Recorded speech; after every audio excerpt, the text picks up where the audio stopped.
احنا النهاردة في واحد من أقدم الحمامات الشعبية، حمام إينال.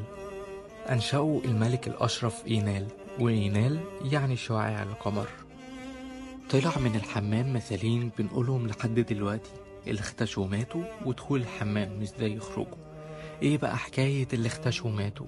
الحمام عشان يسخنوا المية كانوا بيولعوا النار تحت المواقد، وفي يوم قامت حريق في وقت السيدات. في منهم اللي جري وخرج بره الحمام شبه عاريات، وفي منهم اللي خافوا واختشوا يخرجوا بالشكل ده فماتوا جوه الحمام، ومن هنا اتقال اللي اختشوا ماتوا. اما دخول الحمام مش زي خروجه، بيتقال ان صاحب الحمام عشان يشغله تاني بعد ما الناس بقت خايفة منه كتب على باب الحمام ان الدخول ببلاش.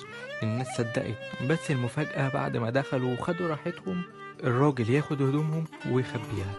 يدوروا عليها ويسألوه يقول لهم مش لما تدفعوا؟ يقولوا له انت مش كاتب ان الدخول ببلاش؟ يقول لهم اه، لكن الخروج مش ببلاش.